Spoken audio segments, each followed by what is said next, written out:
Hello everyone, welcome to my first vlog. Today's vlog is all about a day in my life. यो भिडियोको चाहिँ original sound गएको भएर मैले चाहिँ voice over गर्दैछु. अनेस्टली मलाई चाहिँ पहिलेदेखि नै भ्लग बनाउने र भोइस ओभर गर्न मन थियो, तर कस्तो अक्वर्ड लाग्थ्यो के, अनि त्यही भएर कहिले अपलोड गर्न सकेको थिएन. एन्ड फाइनली आज चाहिँ एकदम हिम्मत गरेर यो भ्लग अपलोड गर्दैछु.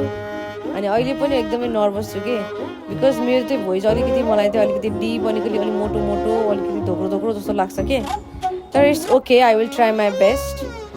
सो गाइज आज चाहिँ स्याटरडे हो, अनि त्यसपछि अहिले चाहिँ म चर्च जानुपर्छ.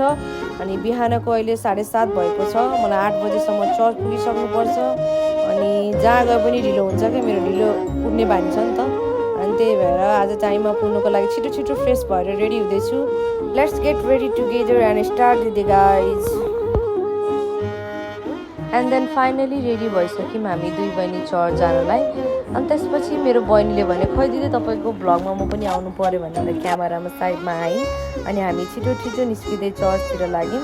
अनि मलाई चाहिँ अलिकति धुलोको एलर्जी हुने भएर सधैँ मास्क लगाउनुपर्छ, सो सेफ्टी फर्स्ट भनेर मैले चाहिँ मास्क पनि लगाएँ.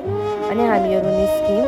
And the weather is already so hot guys. बिहान बिहान यत्रो गर्मी छ, तर जे होस् let's head to church and enjoy the day भन्दै हामीहरू दुई बहिनी निस्क्यौँ. अनि साथीहरू हामी कहिलेकाहीँ सानो सानो कुराहरूलाई पनि नर्मल जस्तो लाग्छ होइन, तर कहिलेकाहीँ यस्तै अर्डिनरी मुमेन्ट्सहरू नै पछि गएर ब्युटिफुल मेमोरिज भन्ने रहेछन् के. म कहिलेकाहीँ सोध्छु होइन, लाइफमा धेरै ठुलो कुरा हुन पर्दैन खुसी हुनलाई भनेर. अनि कहिलेकाहीँ टाइममा उठ्नु, आफन्तहरूसँग हाँस्नु, आफ्नो मन लागेको कुराहरू गर्न सक्नु, यस्तै नै कुरा इनफ नै हुने रहेछन् भनेर. र आजको यो भ्लग पनि त्यस्तै हो कि, पर्फेक्ट बनाउन खोजेको होइन, राम्रो क्यामेरा, राम्रो भोइस, पर्फेक्ट एडिटिङ पनि छैन, तर यो मेरो रियल लाइफको सानो झलक हो कि. मेबी यो भ्लग पर्फेक्ट नहोला, तर यो स्टार्ट चाहिँ पर्फेक्ट छ, बिकज मैले फाइनली सुरु गर्न सकेको छु. एन्ड देन बोल्दा बोल्दा त फाइनली घर आइसकेको रहेछौँ. अनि अहिले बिहानको 10:30 भइसकेको थियो. अनि मलाई साँच्चै नै भन्दा बिहानदेखि केही नखाएको भएर एकदमै भोक लागिरहेको थियो.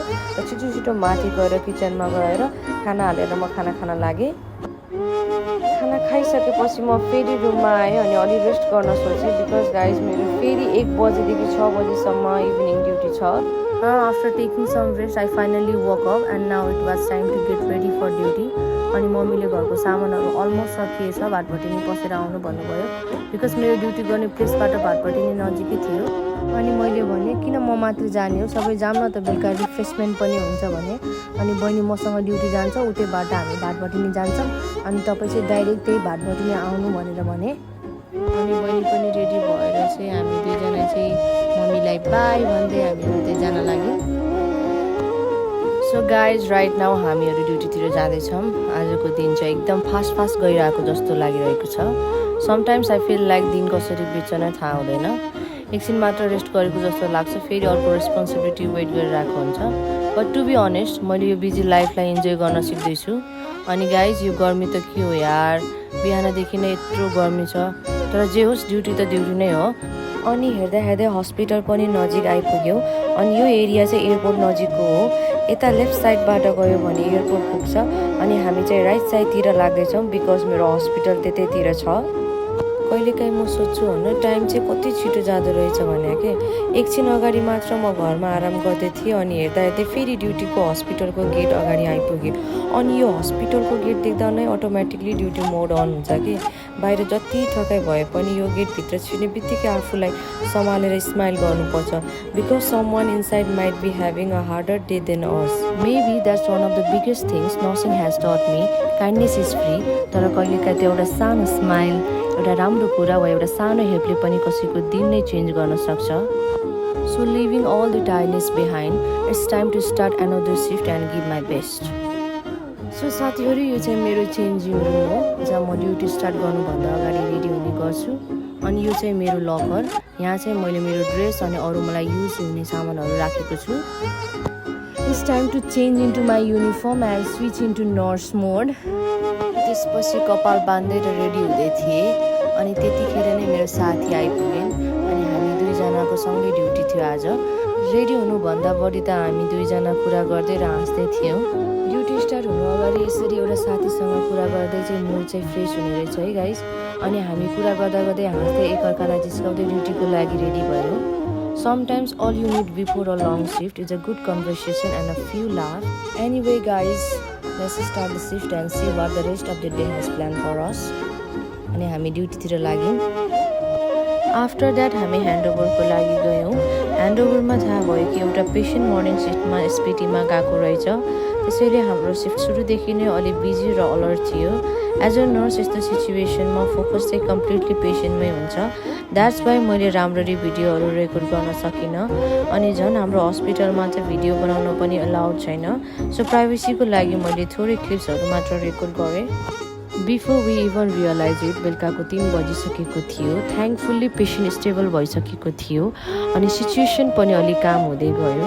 त्यसपछि हामी एकछिन ब्रेक लिन नास्ता खाना क्यान्टिनतिर गयौँ। एन्ड यस गाइज, यो चाहिँ हाम्रो हस्पिटलको क्यान्टिन हो। बिजी सिफ्टको बिचमा पाएको यो सानो ब्रेक चाहिँ लास्ट इयर राम्रो लागेछ। अनि हामी नास्ता खाँदै कुरा गर्दै अनि अलिक फ्रेस हुने ट्राई गर्दै थियौँ। After finishing our nashta it was back to duty again. अनि त्यसपछि फेरि हामी आफ्नो कामहरू गर्दै पेसेन्टहरूलाई हेर्दै उनीहरूको केयर गर्दै मेडिकेसन गर्दै बेलुकाको 6 बज्यो। Which means finally duty is over. Duty सकिने बित्तिकै मुड नै पुरै चेन्ज हुने रहेछ हेर्नुहोस् guys. So bye bye hospital, see you again tomorrow. After a long and busy day, finally it's time to relax a little, spend some time with family and enjoy the evening. Let's go to the Bhatbhatini guys. So guys, यो right साइडतिर चाहिँ मेरो घर जाने बाटो हो अनि left साइडतिर गयो भने हामी भाटबटिनी पुग्छौँ। अनि अहिले चाहिँ म र मेरो बहिनी भाटबटिनीतिर जाँदैछौँ। मम्मी चाहिँ घरबाट डाइरेक्ट उतै पुगिसक्नु भयो अरे। So now we are heading there to meet her. अनि आजको दिन चाहिँ एकदम बिजी थियो। चर्चबाट स्टार्ट भयो, त्यसपछि ड्युटी अनि हेर्दा हेर्दै बेलुका पनि भइसक्यो। But the good thing is day जति बिजी भए पनि फ्यामिलीसँग बिताउने सानो टाइमको एक्साइटमेन्ट चाहिँ अर्कै हुन्छ। It's not about doing something big. फ्यामिलीसँग स्पेन्ड गरेको यस्तो सिम्पल मोमेन्ट्सहरू नै पछि सबैभन्दा राम्रो मेमोरिजहरू बन्छ। एन्ड देन फाइनली हामी भाटबटिनी पुग्यौँ गाइज। मम्मी चाहिँ पहिले नै आएर हामीलाई कुरेर बसिराख्नु भएको थियो अनि हामीलाई देख्ने बित्तिकै कति ढिलो गरेको तिमीहरूले भनेर अलि रिसाएको जस्तो गर्नुभयो। अनि त्यसपछि हामी भित्र गयौँ अनि घरको सामानहरू किन्न थाल्यौँ। अनि सपिङहरू गर्दा गर्दै कुराहरू गर्दा गर्दै रमाइलो गर्दै चाहिँ टाइम चाहिँ कति चाँडो बित्दो रहेछ थाहै पाएन। अनि त्यसपछि मम्मीले एकदम भोक लाग्यो भनेर हामी नास्ता खानातिर लाग्यौँ। अनि त्यो प्लेस चाहिँ एकदम इन्ट्रेस्टिङ लाग्यो। फुडभन्दा पनि म चाहिँ वरिपरि हेरेर बिजी भएको थिएँ। वेटरहरूले सबैले डिफ्रेन्ट फुटबल जर्सीहरू लगाएको थिए। कसैले ब्राजिलको, कसैले अर्जेन्टिनाको त कसैले पोर्चुगलको। सबैजना जर्सी लगाएर फुड सर्भ गर्दै हिँडेर देख्दा एकदम रमाइलो र युनिक लागिरहेको थियो मलाई। मेबी वर्ल्ड कपको भाइब जस्तो फिल दिन खोजेको होला। गुड फुड, गुड भ्यू र फ्यामिलीको कम्पनी। त्यसपछि हामी सबै सामानहरू किनेर सक्यौँ र घरतिर लाग्यौँ। त्यति बेलासम्म रातिको 8:30 बजिसकेको थियो, तर दिन अझै सकिएको थिएन। अनि त्यसपछि फुपूको लागि हामीले मोमो किन्यौँ। देन म र मेरो बहिनी डाइरेक्ट फुपूको घर गयौँ मोमो पुऱ्याउन।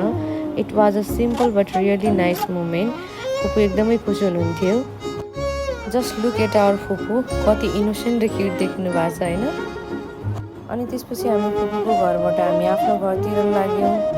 And just when we thought the day was finally over, life had one more surprise waiting for us. हामी घर पुग्ने बित्तिकै थाहा पायो कि हाम्रो घरको रेन्टमा बस्ने दिदीलाई चाहिँ लेबर स्टार्ट भइसकेको रहेछ, त्यसैले हस्पिटल लगिसकेको रहेछ। अनि यो कुरा सुन्ने बित्तिकै सबैजना अलिक कन्सर्न भयो। अनि मम्मीले जाम न त, जाम हस्पिटल गएर भेट्यौँ, के छ कस्तो छ हेरौँ आम भनेर भन्नुभयो। सो मम्मी, म, मेरो बहिनी अनि साइडमा बस्ने दाइ दिदी अनि उहाँको छोराहरू सबैजना फेरि हस्पिटलतिर लाग्यो। त्यति बेलासम्म रातिको 9:30 बजिसकेको थियो। अनेस्टली बडी चाहिँ एकदमै टायर्ड थियो। But when it comes to people we care about, थकानभन्दा पनि कन्सर्न नै ठुलो हुने रहेछ। अनि गाइज एउटा कुरा चाहिँ म के बिलिभ गर्छु भने जस्ट बिकज कोही रेन्टमा बस्छ भन्दैमा they are not strangers. If we live around each other, share the same place, see each other every day, help each other in difficult times. अनि के कहिलेकाहीँ एउटा सानो कन्सर्न, एउटा कल वा एउटा भिजिटले पनि मान्छेलाई म एक्लै छैन भन्ने फिलिङ्स दिन्छ। No matter how tired you are, if someone needs your support, being there for them is one of the kindest thing you can do. अनि त्यसपछि हामी दिदीलाई भेटेर सबैजना घर फर्क्यौँ। अनेस्टली गाइस त्यति बेलासम्म म चाहिँ एकदमै टायर्ड भइसकेको थिएँ। अनि त्यसपछि आएर खाना खाएँ, मुख धोएँ, फ्रेस भएँ अनि रिल्याक्स गरेँ and just like that this long day came to an end. साँच्ची भन्दा मैले यो भ्लग चर्च र ड्युटीसम्म मात्र हुन्छ होला भनेर सोचेको थिएँ, तर लाइफले त आज पुरा प्लट ट्विस्ट नै दियो। मर्निङ चर्चबाट स्टार्ट भयो, then duty, patient care, shopping, family time, फेरि हस्पिटल भिजिट। आजको दिनमा एक्सपेक्टेड भन्दा धेरै कुरा भयो and that's the beautiful thing about life. Sometimes the best stories are the ones we never plan.